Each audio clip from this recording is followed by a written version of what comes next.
Om Shri Gurubhyo Namaha Harihi Om Gananaham Tva Ganapatigum Havamahe Kavim Kavinam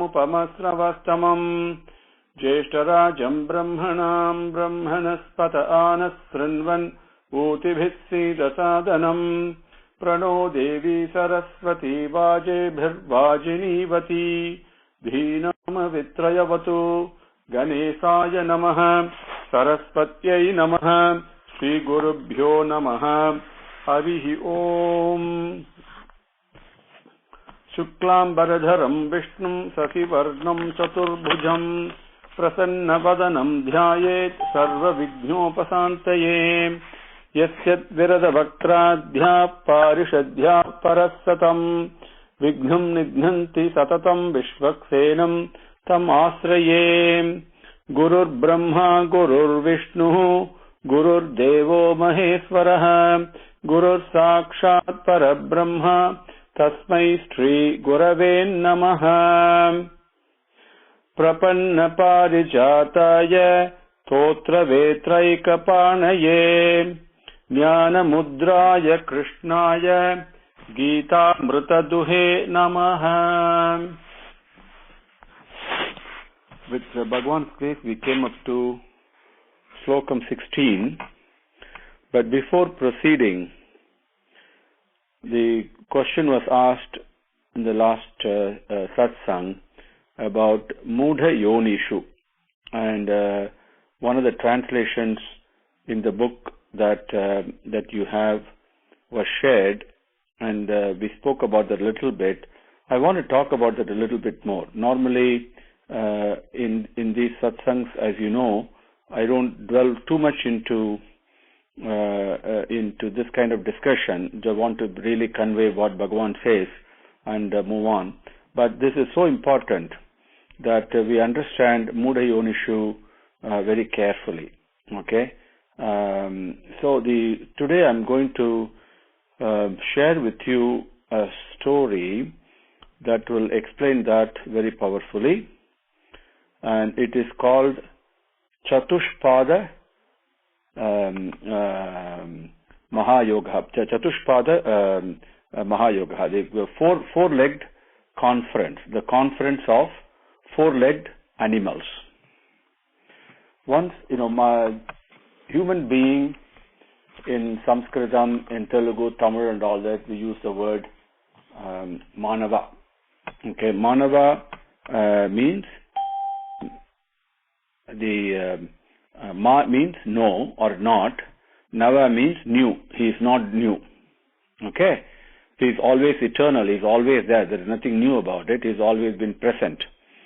And in English, the word man is used, and that also we can take yam and a and yen to understand that it's the person who removes ignorance, realizes the Atma Tattva, and immerses in the bliss of Nirvana. Now, this is very beautiful, very preliminarily I mentioned this.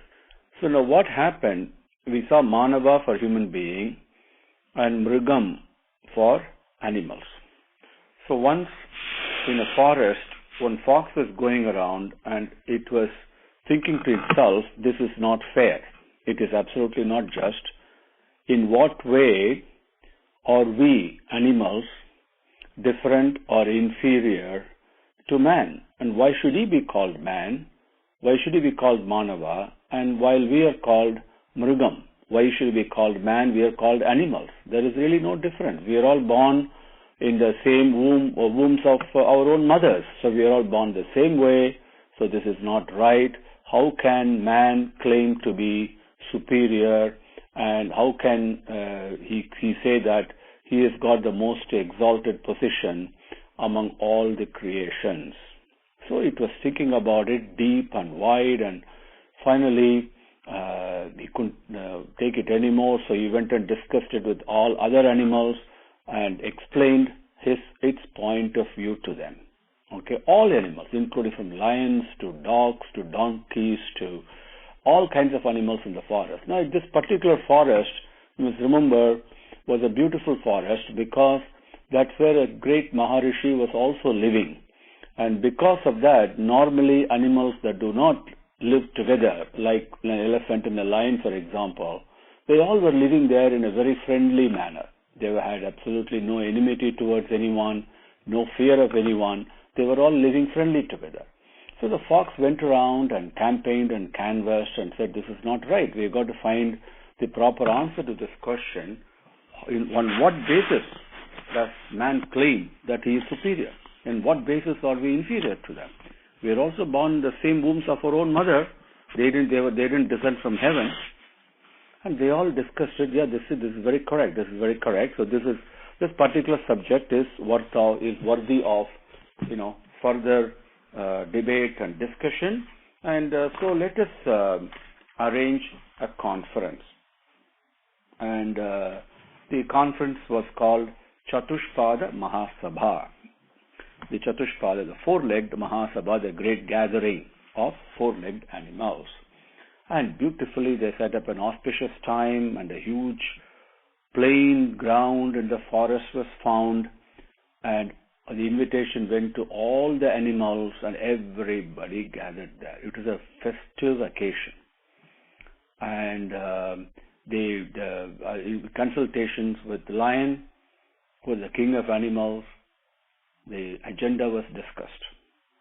And then the fox also discussed very carefully with lion and everybody else and decided, we've got to select somebody to preside over this conference. You need a president. So they all unanimously agreed that this great Maharishi, the Rishi who was living among them, was to be invited to be the president, to preside over the conference. So they went and requested him, and he readily agreed because he had reached the stage of oneness where he really did not see any difference. There was no difference for him, whether it's an animal or a man or a stone or a speck of sand. So he readily, very happily agreed.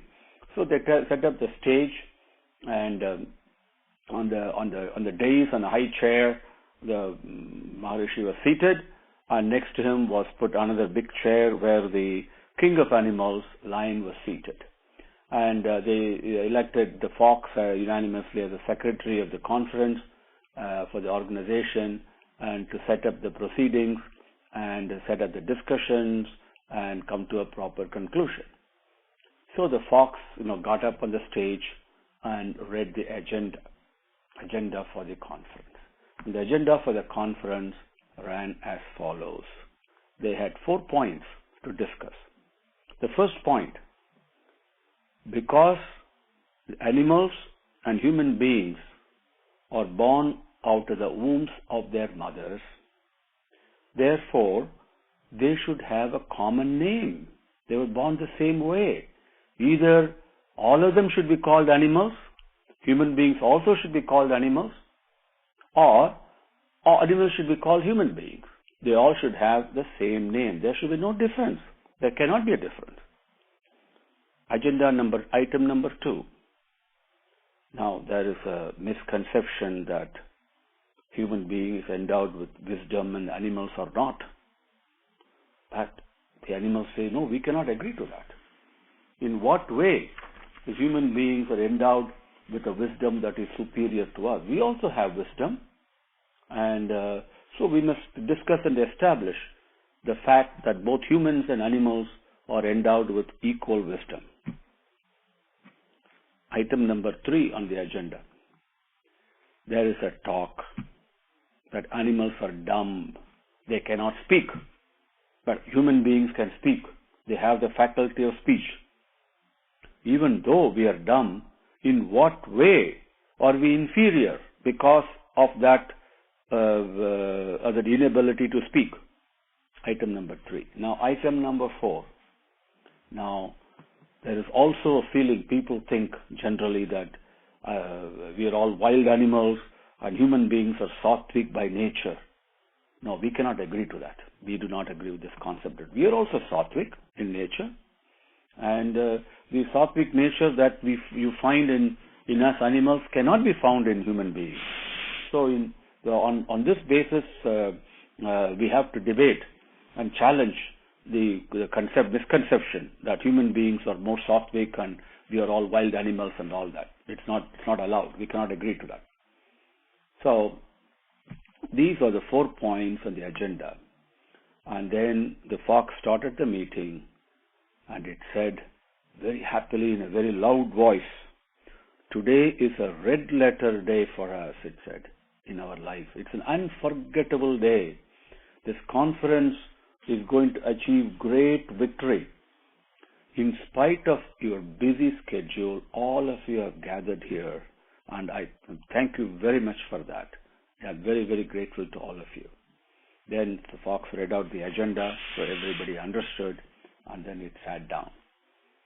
And then the lion stood up and it started addressing the conference. It said, "My dear friends, you heard the issues put forward by the fox, by my brother fox. To speak the truth, to tell you the truth, the lion said, the courage, the valor, the adventure, the power that we have cannot be found in human beings. No, it cannot be. Look at me. I'm a living example for this. Show me one individual, one human being who can match me in courage and strength. Even though I am the king of the forest, of all the animals, I do not take to unjust and bad ways. Do I? Have you ever seen me do that?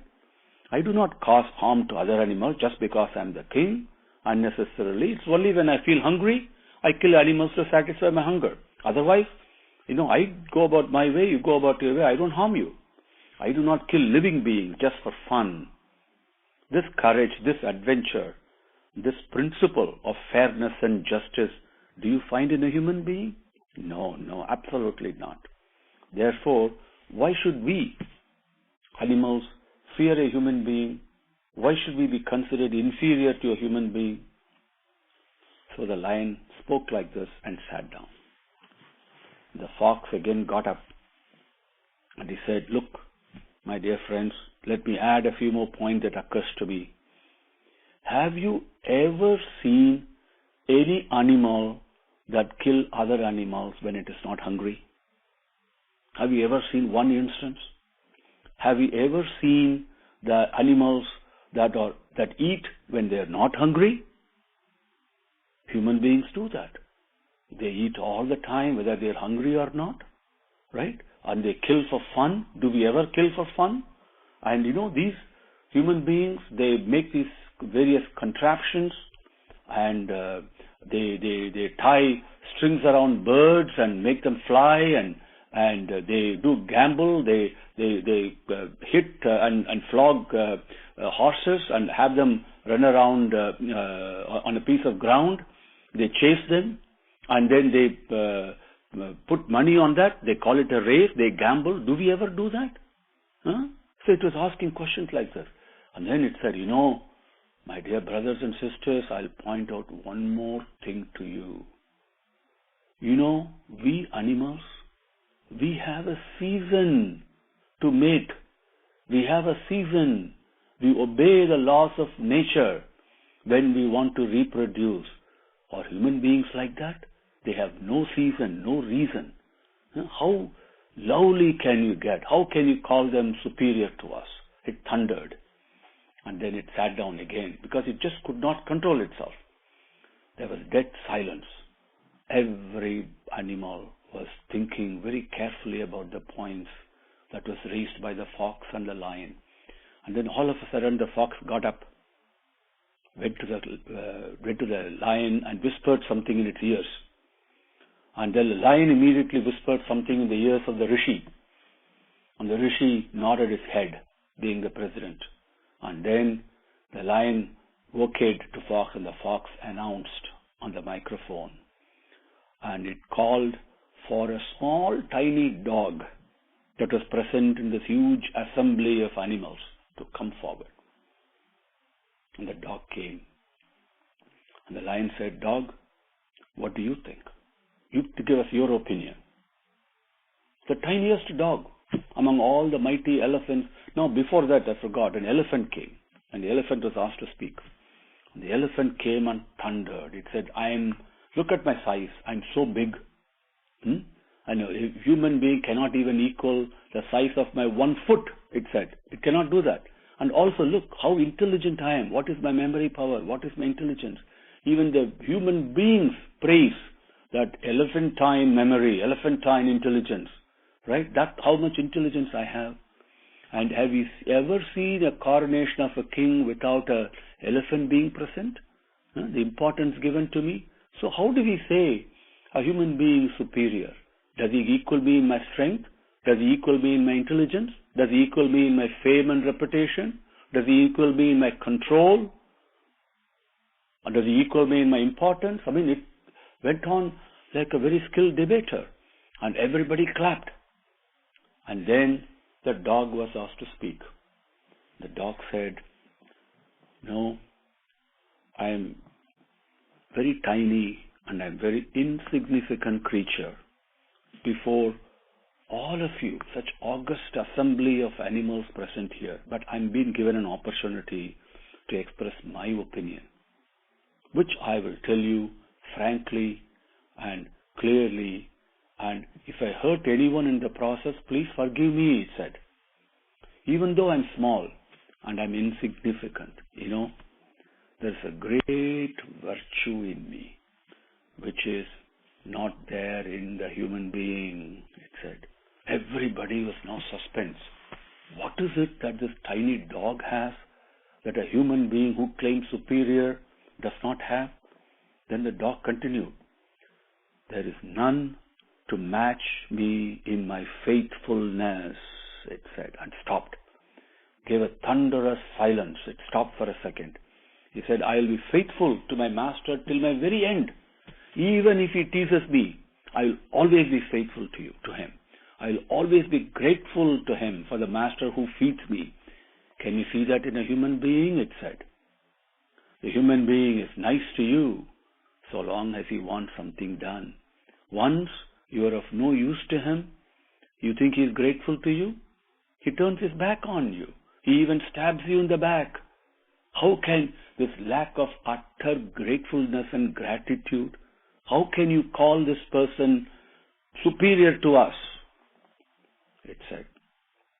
And then many other animals spoke. And finally, the time came for the address from the president. And they all requested the Rishi, sir, you have heard our arguments, you have heard the points we put forward in front of this assembly. What do you think? Please give us your address. And the Rishi got up and he spoke. He said, my dear animals, at the outset I must tell you that I agree with all the points you made. Every single point you made is true. Is Satyam. Therefore, I agree with it. Okay, very, very true. It is true. The human being salutes, respects, praises someone to the face, and then behind him he ridicules him and says one thing in front of you and another thing behind you. He extols you to the skies when he wants something done from you. When you are of no use to him, he doesn't hesitate even to stab you in the back. And let's look at it. So far as basic needs like food, rest, fear, sex, these are all concerned. Human beings are no different. They're exactly like animals, he said. He has also got hunger. He also needs rest. He's also afraid. Animals are afraid. So are human beings. And yes, everybody has got sexual needs. He has no different. Yes, they're all the same. But, he said, and then everybody woke up. What is this but? What is the Rishi going to say now? Everybody was full of attention and attentiveness. Then the Rishi said, but, there is one special quality in a human being. And what is it? The animals cannot change their inherent nature of cruelty, he said. When a tiger, if an animal is hungry, the tiger goes for only the flesh of an animal. You cannot give it grass and ask it to eat it. No, it cannot do that. Because its nature is there's a fundamental inherent quality that causes cruelty to other animals. Even though it may be justified that it is doing for its food in order to satisfy its hunger so that it can live. Yes, I understand that. But the process employed is one of cruelty, and the tiger cannot change it. That is its inherent quality. But human being, through conscious and sincere effort, can change his cruel nature and bad qualities. The capacity to achieve a transformation by conscious effort is there only in a human being. Therefore, this is not in an animal. Therefore, the fundamental difference between a human being and an animal. Now, all the animals thought about it for a second. It all made sense. So they all agreed. But the fox would not agree. The fox said, Sir, Swami, no. What you said is true, but I cannot agree, Swami. Because suppose a human being is unable or does not make use of this fundamental capacity to transform himself by conscious effort, if he does not change himself, then what should we say? It asked the question. Then the Rishi said, such a human being is worse than an animal. Then all the animals liked it. Then the Rishi continued. He said, there is one other quality in a human being that is different. What is it? See, he's got education. He's on a higher pedestal because of his education. Then the fox rose up and, no, Swami, I cannot agree with that. So, excuse me. Sorry to keep interrupting you, but I cannot agree. We also, so all this education that human beings have, what is it used for? It's used for filling their belly, filling their stomach. That's what he's using it for. We do the same thing. We fill our stomach, we fill our bellies. We don't have any education. So what's the difference? And the Rishi thought for a while. My God, this fox is very intelligent, it thought. Then he continued. He said, but you see, by education, I don't mean the education to make a livelihood. That is not education. Bhagavan, who has created all of you, animals and human beings, everyone, gives you the necessary food to sustain yourself, not to worry about it. But the education I'm talking about is Atma Vidya, ability to recognize the permanent from the impermanent, and to the Atma Vidya, merging with God Himself. And when he explained it, and this is a quality, the Vivekam that has been given to human being is not blessed with for the animals. This is another important quality. And again, if the man does not use this Vivekam, does not take the conscious effort, then he is worse than an animal. Now, he also said, why did I come to the forest, you think? He told the animals. Because I wanted to escape from all the human beings who were behaving in an inhuman way. Whereas here, animals, there is at least justice and fairness and a natural balance is there. And he explained further.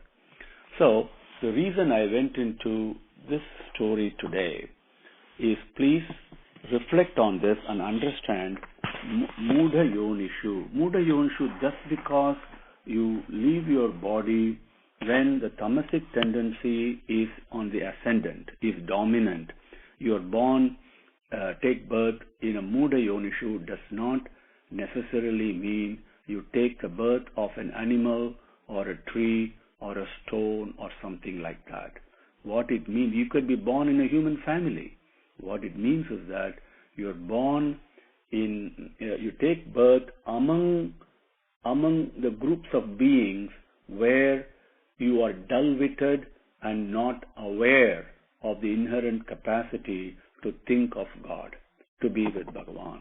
That is a very important. So Yonishu is not important. Mudha is important. Okay?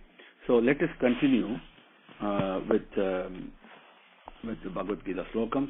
Now, Slokam number 16. Karmanaha sukrutasyahuhu satvikam nirmalam phalam rajasastu phalam dukkham ajnanam tamasas phalam. We stop there, right? We'll continue to Slokam number 17. 17, Swami says, knowledge sprouts from sattvic guna, greed from rajasic guna, ignorance and deluded attachment from tamas. Sattvat sanjayate jnanam rajaso lobha evacha pramada mohau tamasaha bhakto bhavati ajnanam evacha. Sattvat sanjayate jnanam rajaso lobha evacha pramada mohau tamasaha bhavati ajnanam evacha. Sattvat sanjayate jnanam rajasah lobha evacha pramada, very important, not prasadam. Pramada mohau tamasaha bhavati ajnanam evacha. I think all these padangal now are very simple, which I'm sure you're able to follow. Sattvat sanjayate jnanam rajasah lobha evacha. Pramada mohau tamasaha bhavati ajnanam evacha. Sattvat sanjayate jnanam. From sattvat, from sattvic gunam, sanjayate, the result, taking birth from that as a result of jnanam, wisdom or knowledge. Rajasaha lobha evacha. Rajasaha, from rajasic tendency, lobha, the greed, the insatiable desire, sanjayate evacha, and from rajasic gunam, greed sprouts from it, is born from it. Pramada mohau tamasaha bhavati ajnanam evacha. Tamasaha, from the tamasic tendency, what happens? Pramadam, moham, ajnanam. All these three are born on that. What is pramadam? Is intoxication, the ego, right? Be very careful of this ego. It is not a theoretical concept. We must evaluate our own self. Okay, am I intoxicated with my own self-importance?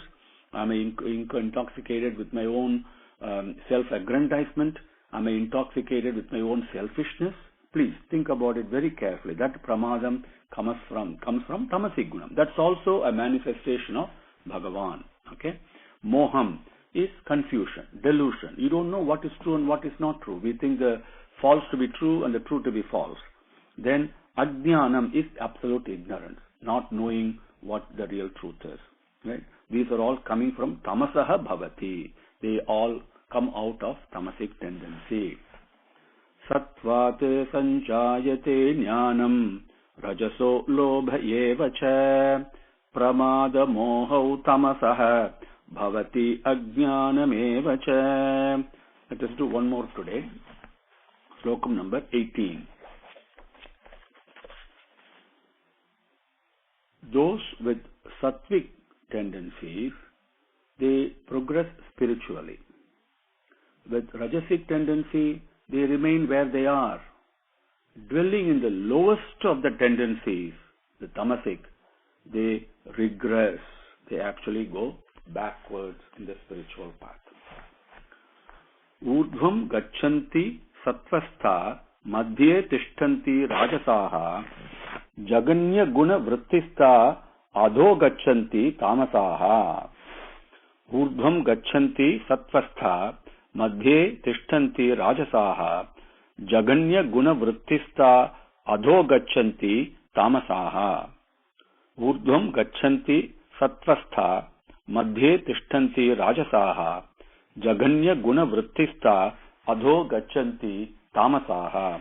The padangal are urdhvam gachanti sattvastha madhye tishtanti rajasaha jaganya guna vrittistha adho gachanti tamasaha. Okay. Urdhvam means going upwards. Okay. What goes upwards? Something, the more subtle it is, the more upwards. Upward means does not necessarily going towards the sky. Sky. Sky is where we are, we look, sky is above.